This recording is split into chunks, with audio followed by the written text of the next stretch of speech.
Operation devil হান্টে একে একে বেরিয়ে আসছে পতিত সরকারের সংসদ সদস্য ও আমলারা। যৌথ বাহিনীর এই অভিযানে গাজীপুরে দ্বিতীয় দিনে অন্তত ১০০ জনকে গ্রেফতার করা হয়েছে। এর মধ্যে মহানগরের ১১ থানায় অভিযান চালিয়ে ৭৯ এবং জেলার ৫ থানায় গ্রেফতার হয়েছে ২১ নেতাকর্মী। গ্রেফতার হওয়া সবাই আওয়ামী লীগের বিভিন্ন স্তরের নেতাকর্মী বলে জানিয়েছে পুলিশ।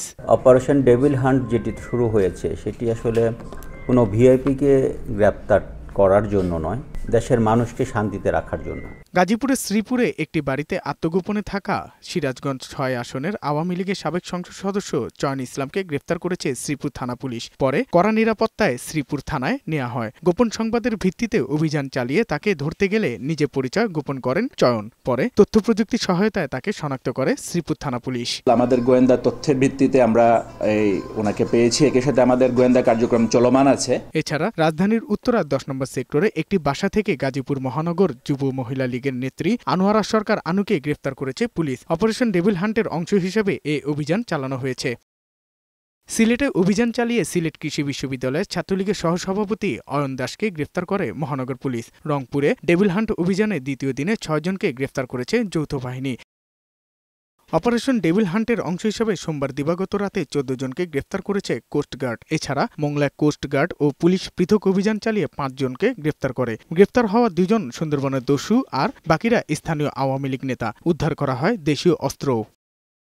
অপারেশন ডেভিল হান্টকে ঘিরে চট্টগ্রাম উপকূলীয় এলাকায় তৎপরতা জোরদার করেছে কোস্টগার্ড পূর্বজন। বিপুল পরিমাণ ইয়াবাসহ সেন্ট মার্টিন ইউনিয়নের চেয়ারম্যান ও ইউনিয়ন আওয়ামী লীগের সভাপতি মুজিবুর রহমানকে গ্রেফতার করেছে তারা। সেন্ট মার্টিন থেকে সাবেক চেয়ারম্যানকে আমরা ধরতে সক্ষম হয়েছি।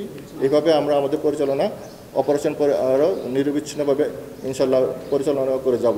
নারায়ণগঞ্জে অপারেশন ডেভিল হান্ট অভিযানে আওয়ামী লীগ নেতাসহ ১৯ জনকে গ্রেফতার করেছে পুলিশ। এর মধ্যে গোপন সংবাদের ভিত্তিতে অভিযান চালিয়ে ফতুল্লা থানা যুবলীগের দপ্তর সম্পাদক ইদ্রিস আলীকে গ্রেফতার করে পুলিশ। সুনামগঞ্জে এই অভিযানে ৬ জনকে গ্রেফতার করেছে যৌথ বাহিনী। গ্রেফতারকৃতরা সবাই আওয়ামী লীগের নেতা। আর বগুড়ায় ডেভিল হান্টের অভিযানে ২ দিনে আওয়ামী লীগের ১৫ নেতাকর্মীকে গ্রেফতার করা হয়েছে।